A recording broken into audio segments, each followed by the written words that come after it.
Então, nossa última aula da etapa 3 de matemática. Então, os conteúdos explorados hoje são, na reta, as suas equações, então, o estudo da reta, duas retas, como se localizam no plano, então, os tipos de intersecção de duas retas, as cônicas, como obtê-las, circunferência, parábola, hipérbole, educação financeira e números complexos e polinômios. Então, aqui, na reta e suas equações. Duas retas, como se localizam no plano. Objetivos, habilidades. As equações da reta, então, elas podem ser obtidas por meio de equações de primeiro grau, onde existem variáveis envolvidas que são o x e o y, dentro consideradas o plano cartesiano, eixo x e eixo y. As principais expressões matemáticas são a equação geral, a equação fundamental, equação reduzida e equação segmentária. Então, nós vamos ver esses 4 tipos de equações. Então, a primeira, a equação fundamental da reta. Então, o que a gente precisa para começar a encontrar uma equação? A gente precisa de pontos, tá? 2 pontos, por quê? Porque eu tenho que ter certeza que a reta que passa por esses 2 pontos, ela é única, tá? Se eu tiver 3 pontos, vamos supor aqui, ó, 3 pontos, eu tenho 1, 2, 3 retas passando por eles. Então, cada uma das retas precisa ter 2 pontos para ela ter uma certa inclinação. Então, eu sempre vou precisar de 2 pontos. Posso chamar de A e P, posso chamar de A e B, não importa os nomes que nós vamos dar. E toda reta tem uma inclinação, tem um ângulo de inclinação. E a gente diz que o M, que é o coeficiente angular dessa reta, é encontrado através da tangente do ângulo. Eu posso achar sem o ângulo, porque nem sempre o meu desenho vai trazer qual é o ângulo de inclinação. Então, como é que eu acho sem o ângulo? Eu pego os 2 pontos e diminuo o valor do y e o valor do x desses 2 pontos. Por exemplo, vamos supor aqui que o ponto A seja 2 e 3, e o ponto P seja 5 e 7. Então, aqui, como que eu encontro o tal do M, que é a inclinação desta reta? Eu faço o y de um ponto menos o y do outro. Então, eu vou pegar o y, é sempre o segundo número. Eu vou fazer 7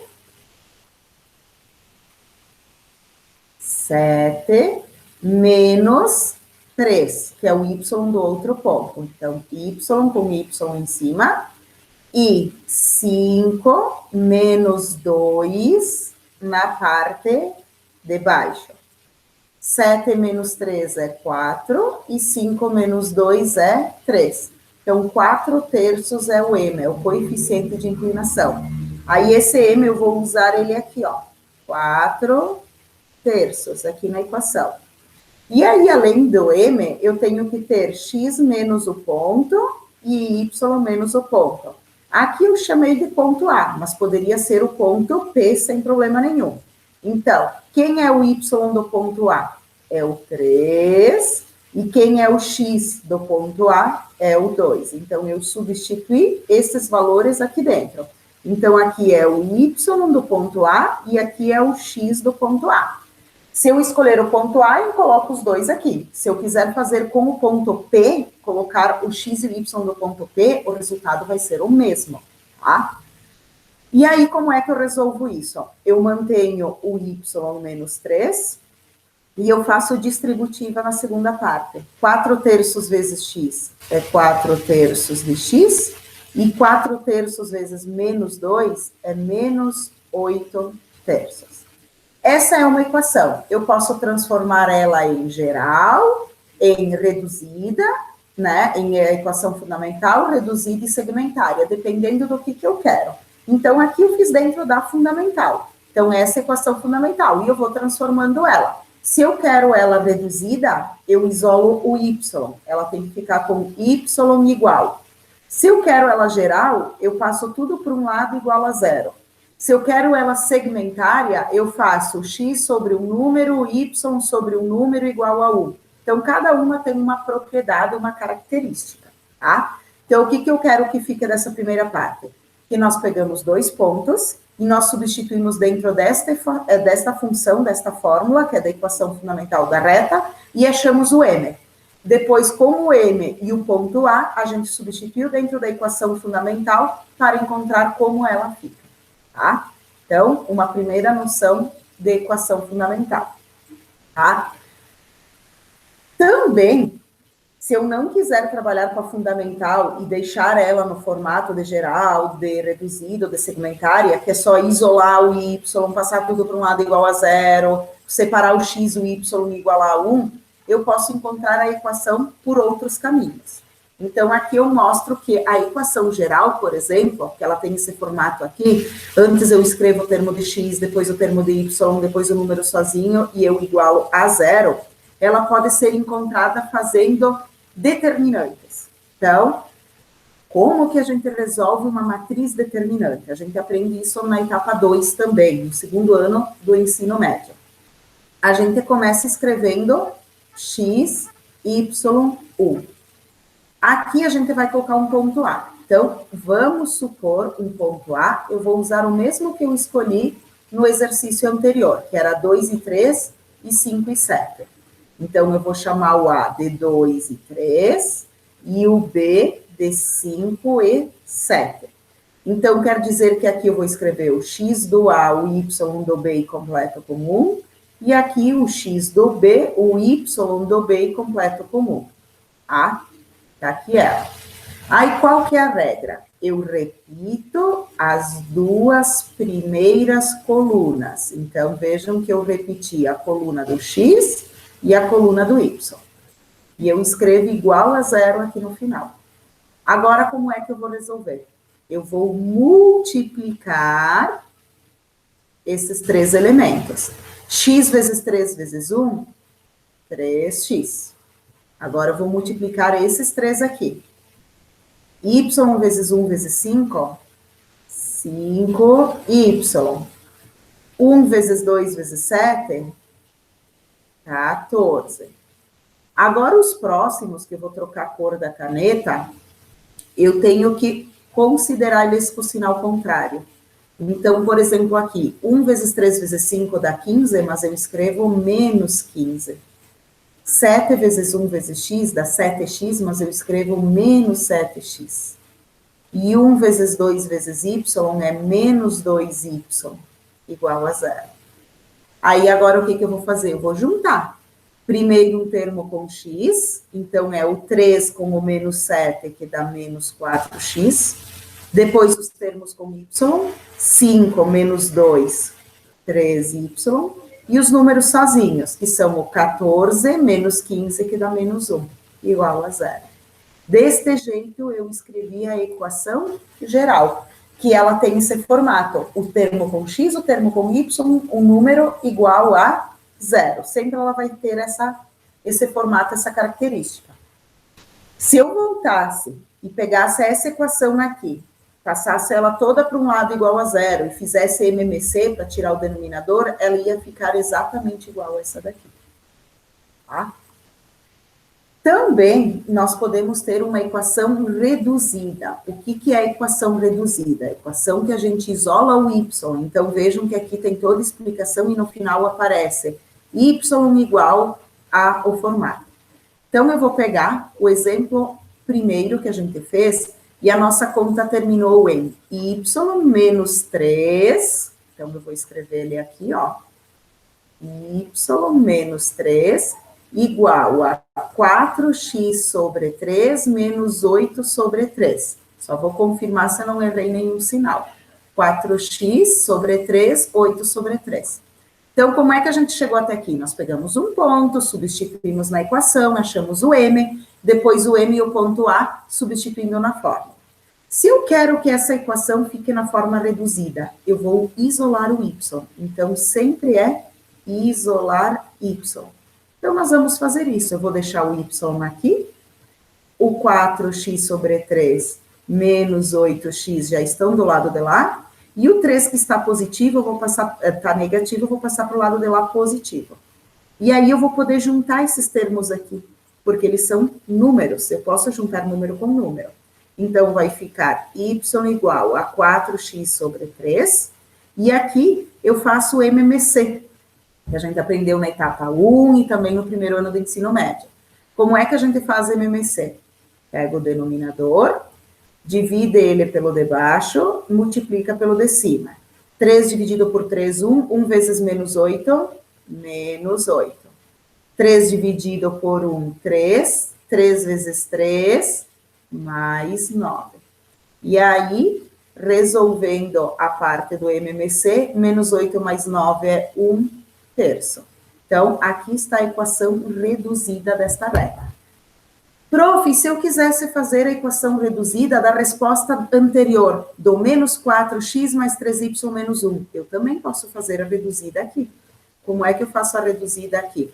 Eu tenho que isolar o y, então deixo o 3y aqui, o 4x que está negativo vai para lá positivo, o 1 que está negativo vai para lá positivo. E esse 3 que está multiplicando, passa para lá dividindo. Então, ele passa para lá dividindo. Vejam essa resposta aqui, essa não é a mesma coisa? Só que aqui foi feita a partir de determinantes. E essa daqui foi feita a partir da equação fundamental. Então, são caminhos diferentes e nos dois caminhos eu preciso conhecer 2 pontos. Aqui eu inventei que os 2 pontos eram 2 e 3, 5 e 7. Mas com quaisquer pontos funciona. E a última é a equação segmentária da reta. Então, o que é a equação segmentária da reta? Aqui tem um esquema, tá? E ela aparece nesse formato. Então, como é que a gente faz para deixar ela deste jeito aqui, tá?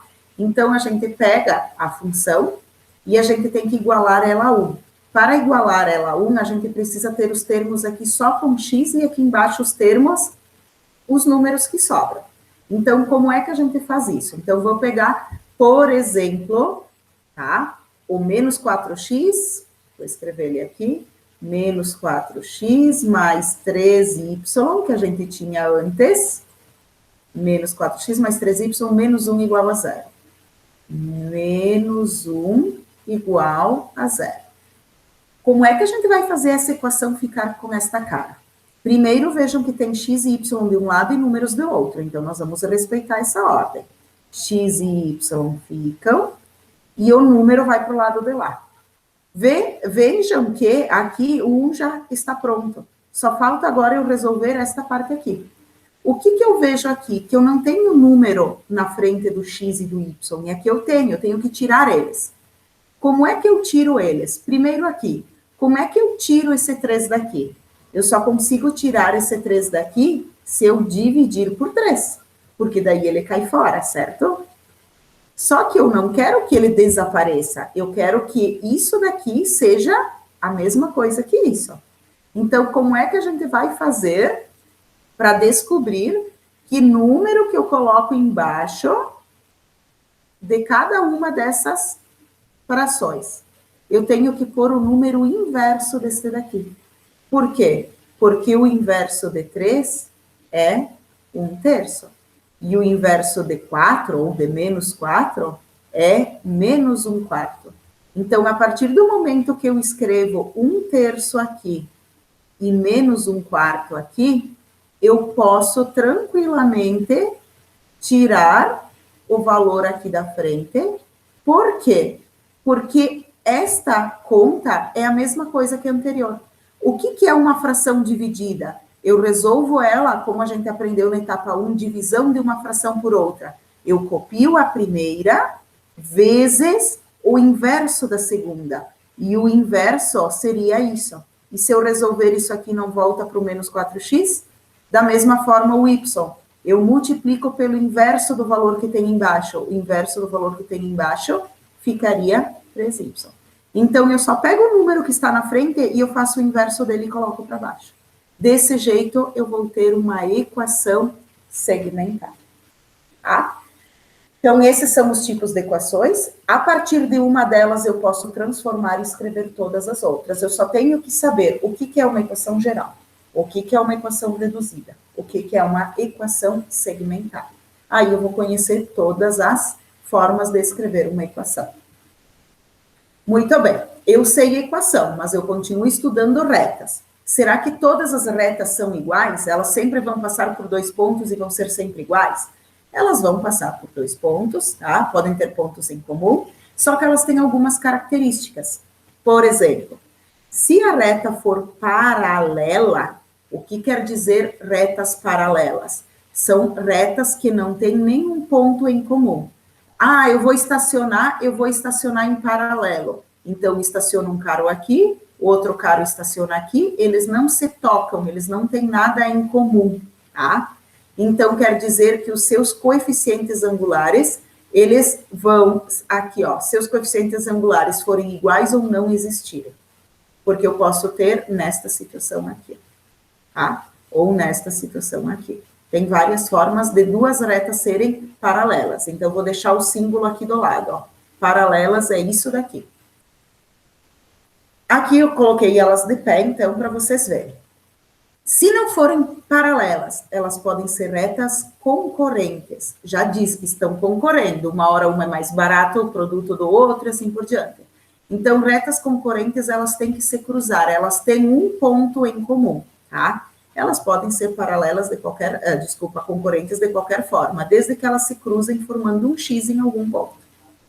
Quer dizer que os seus coeficientes angulares, eles são números diferentes, ou um existir e o outro não, tá?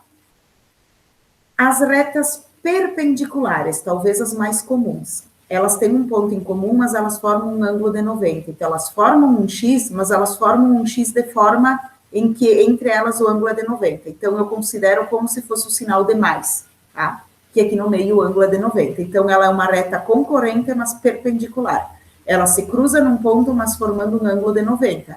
Diferente da anterior, que os ângulos entre elas não são ângulos retos de 90 graus. Temos também as retas transversais, que são o quê? Eu tenho uma reta que cruza outras retas. Então, vejam aqui, a reta T está cruzando a reta S e a reta R. Então, ela cruza num ponto em comum com a S e um ponto em comum com a R. Então, ela é uma reta transversal. As coincidentes são mais difíceis de ver, por quê? Porque ela é uma em cima da outra. Vejam que eu fiz a linha mais grossa. É uma reta sobre a outra. Elas têm todos os pontos em comum. Elas são exatamente iguais. Então, às vezes, a gente olha e só vê uma reta e são duas. Coincidentes, então. Tá? Essa parte de retas é mais para uma identificação, porque a gente já sabe a equação, e aí é mais identificar se ela é concorrente, perpendicular, assim por diante. Tá? Número 10, então, nós vamos agora para um estudo mais avançado, porque a gente considera que etapa 3, os alunos precisam sair com mais algumas informações para daqui a pouco fazer cursos técnicos ou faculdades, tá? Então, essa parte de cônica, circunferência, parábola, elipse e hipérbole, a gente só aprende na etapa 3, tá? Alguma coisa de circunferência, alguma coisa de parábola, a gente até vê em outros anos, mas elipse e hipérbole não. Então, aqui eu coloco objetivos, habilidades e falo um pouco das cônicas. Então, são figuras geométricas planas definidas a partir de uma intersecção de um cone duplo. O que é um cone duplo? Eu tenho um cone virado para cima, um cone virado para baixo. E aí, uma intersecção é uma fatia. Eu vou cortar em algum lugar esse meu cone. Eu posso cortar só um cone, ó, tipo aqui, daí vai sair um desenho aqui. Eu posso cortar ele desse jeito, sai outro desenho aqui. Ou eu posso cortar o meu cone desse jeito aqui. Imagine que eu pego uma faca e saia cortando o cone. Conforme aonde eu corto, eu vou formando elipse, parábolas ou hipérbolas. Esses desenhos separados vão ser assim, ó. A elipse sempre vai ser uma coisa ovalada, tá? Ela tem uma fórmula específica, tá? Não se preocupem muito que eu vou trabalhar o básico, só para a gente identificar. Ah, eu sei que isso é uma elipse por causa deste comportamento dela, tá? Então, a elipse sempre vai ter um x ao quadrado, um y ao quadrado e mais números aqui embaixo. Esses números, eles podem ser 9, 16. Por que eles são 9 ou 16? São números que eu consigo descobrir quem ao quadrado dá ele. Tipo, aqui seria o 3 ao quadrado, aqui seria o 4 ao quadrado, porque ele aparece neste formato aqui, ó. Então, aqui eu tenho só números que têm raiz quadrada. O número vezes ele, tipo, o 1 vezes 1, que é 1, o 2 vezes 2, que é 4, ou 3 vezes 3, que é 9. Então, sempre vão aparecer números assim, números quadrados perfeitos, tá? Sempre no final ela é igual a 1. Então, a elipse, ela tem o eixo x, ela tem o eixo y. A parábola, ela vai ter só uma letra ao quadrado. Ela pode ter o x ao quadrado ou o y ao quadrado. E depois ela vem com mais alguma informação aqui. Ela não vai ter o x e o y ao quadrado. Então, ela tem um formato diferente. E a hipérbola, então, ela tem o x ao quadrado, o y ao quadrado, só que no meio delas ela tem um sinal negativo. É isso que difere uma elipse, que aqui é positivo no meio, de uma hipérbole. A hipérbole tem um sinal de menos, porque ao invés dessas partes se juntarem, elas se afastam. Vejam que essa aqui vai cada vez mais para fora, se eu continuar, ó. Essa daqui vem cada vez mais para cá, essa aqui cada vez mais para cá. Então, ao menos porque elas são opostas, elas não estão se atraindo. E aqui também o mesmo esquema, né? Tem um número x ao quadrado, um y ao quadrado, e aqui vão ser números tipo 1, 4, 9, 16, 25, que eu consigo saber a raiz quadrada. Tá? Próximo assunto, educação financeira. Então, esse daqui é um assunto mais assim para a gente fazer uma reflexão, porque todos vocês sabem gerenciar os seus gastos, né? A gente aprende, às vezes, na Mara, de como administrar nosso dinheiro. Então, aqui eu trago algumas informações sobre isso, tá? Por que educação financeira é tão importante? É essencial aprender sobre o assunto desde jovem. Então, aqui eu coloquei uma imagem que traz: dinheiro é problema, gasta sem pensar, menos organização, não investe. Então, isso aqui são coisas ruins que deixam a gente triste. Então, quando o dinheiro é um problema, quando eu gasto sem pensar, quando eu não tenho uma organização e quando eu não sei investir. Fico feliz, lado bom da educação financeira, é quando eu vejo que o dinheiro é solução. Eu faço o dinheiro trabalhar para mim e não eu trabalhar pelo dinheiro. Eu gasto com consciência, eu vou analisar se realmente é necessário fazer esse investimento, esse gasto. E eu pesquiso antes de gastar, para não gastar a mais do que o necessário. Daqui a pouco, o mesmo produto pode ser comprado por um valor menor, mas para isso eu preciso pesquisar.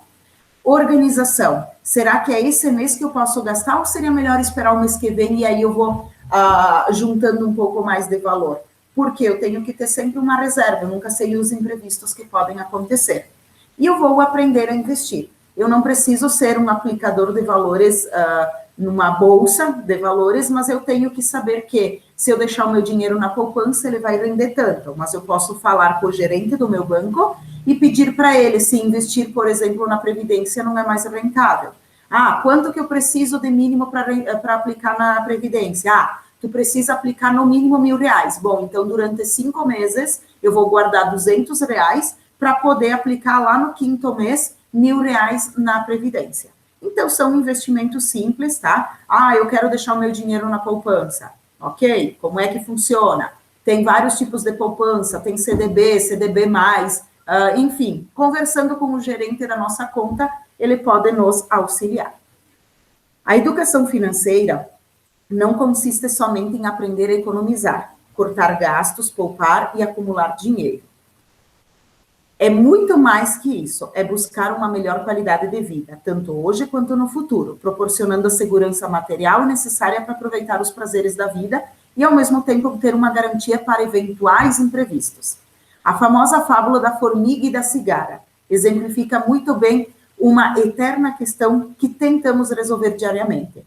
Será melhor simplesmente aproveitar o dia de hoje ou nos preparar para o futuro? Então, quem não conhece essa fábula, pesquisa ela ali na internet.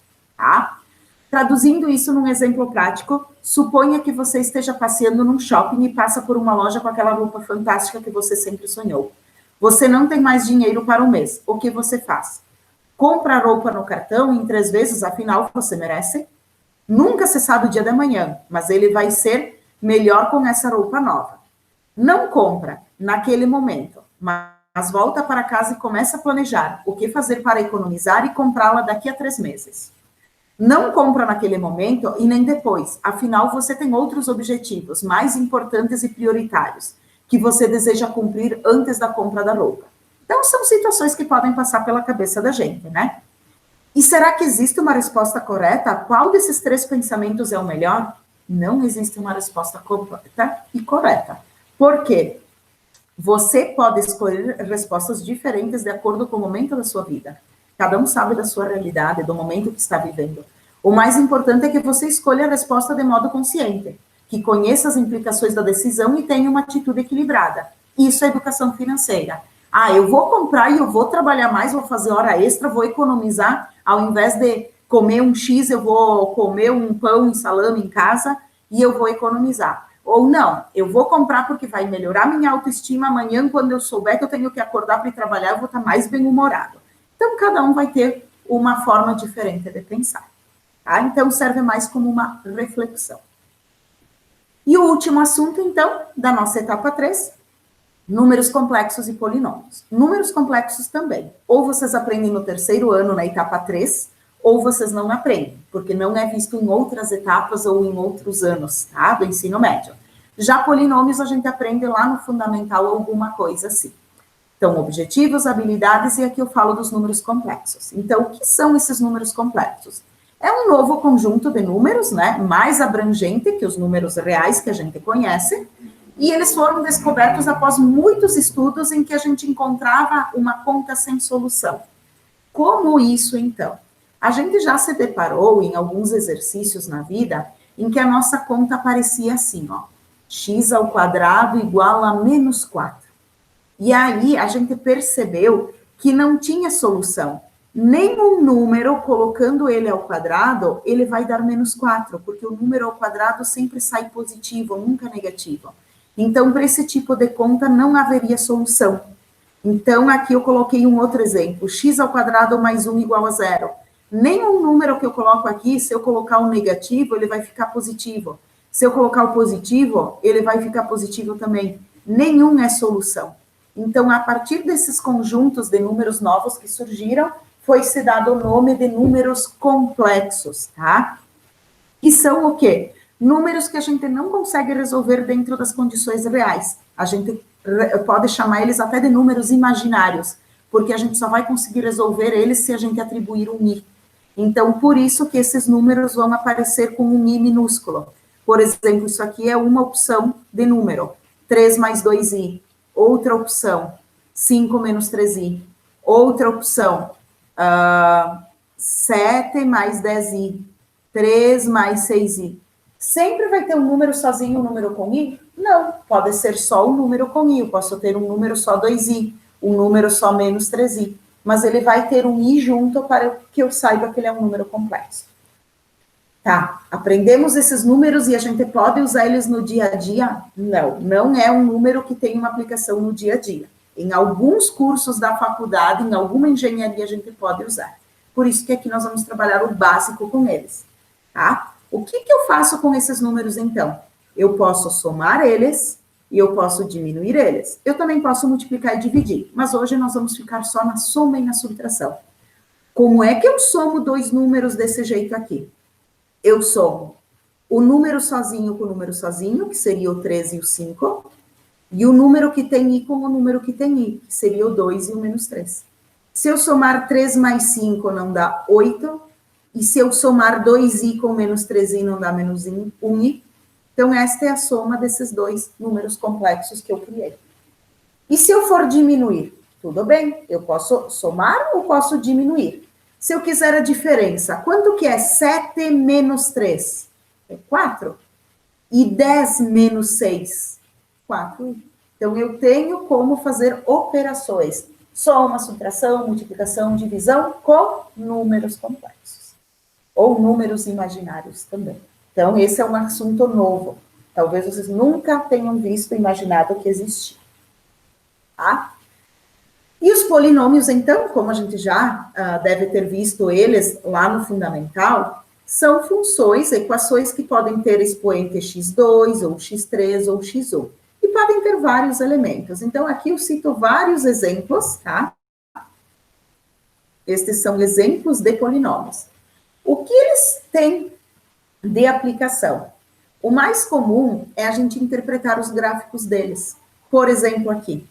Eu sei que o gráfico x na 2 é uma parábola, porque a gente já estudou isso. Eu sei que o 6x mais 5 é uma reta. Aqui, x na 2 é uma parábola. Mas quando é x3, x4, x5, o que quer dizer? Olhem aqui o exemplo que eu coloquei. Essa linha azul é um gráfico que tem expoente x3, é uma função cúbica. Por que eu sei que ela é uma função cúbica? Porque ela não é nem uma reta, nem uma parábola. Olha o formato dela. É uma parte para cima e uma parte para baixo. E quando é 5, ela tem mais curvas ainda, ó. Ela sobe, ela desce, ela sobe, ela desce, ela sobe. E aí tem algumas regras. Sempre que os expoentes forem ímpares, elas vão ter uma ponta para baixo e uma ponta para cima. Uma ponta para cima e uma ponta para baixo. E se elas forem pares, tipo x na 2, ela é as duas pontas para cima ou as duas pontas para baixo. Então, sempre que o expoente for par, ela vai ter as duas pontas terminando no mesmo lado, ou as duas para cima ou as duas para baixo, tá? Por exemplo, isso aqui seria um exemplo de uma função quarta. As duas pontas para baixo, as duas pontas para cima. E quando ela é ímpar, ela tem uma ponta para cada lado. E aí aqui eu faço uma colinha para vocês, tá? Então, o que eu tenho que saber sobre polinômios? Sobre os expoentes aqui, tá? Tem os termos, tem os coeficientes, tem o grau, tem o termo independente, e aqui tem um esqueminha mostrando o gráfico. Então, o coeficiente, que é o que eu tenho, foi chamado de 1 aqui, ó. Ele é positivo, ó, a ponta direita sobe. Se ele é negativo, a ponta direita desce. Então, vamos ver aqui. O coeficiente desse meu exemplo é 2, do vermelhinho. Então, aqui diz que se ele é positivo, a ponta direita sobe. O vermelho, a ponta direita subiu? Sim, subiu. E quando ele é negativo, a ponta direita desce. O azul, o coeficiente dele é negativo. A ponta direita não desceu? Sim, desceu. Que mais? O expoente, quando é par, as pontas para cima, quando é ímpar, as pontas uma para cada lado. Isso eu acabei de falar, tá? E o termo independente é o último número, é o número que não tem letra, aqui no final. Então, vejam que os dois termos independentes desse exemplo são 5. O que quer dizer isso? Que se ele é positivo, ele vai cortar o eixo y para cima do zero. Se ele é 0, ele corta no 0, e se ele é negativo, ele corta para baixo. Vamos ver se eles cortam para cima. Cortam o eixo y, que é esse, para cima do eixo, as duas no 5. Se fosse um valor negativo, cortava para baixo. Então, o termo independente só nos dá informação sobre aonde corta o eixo y. O número aqui na frente é a ponta direita, se ela sobe ou se ela desce. E o expoente separa o ímpar se as duas pontas são para cima ou se as duas pontas são para baixo. Então, essa colinha aqui vai ser bem útil nas nossas aulas durante os exercícios. Então, de explicação sobre a aula 3, por enquanto é isso. É um vídeo bem rápido para dar algumas informações. Então.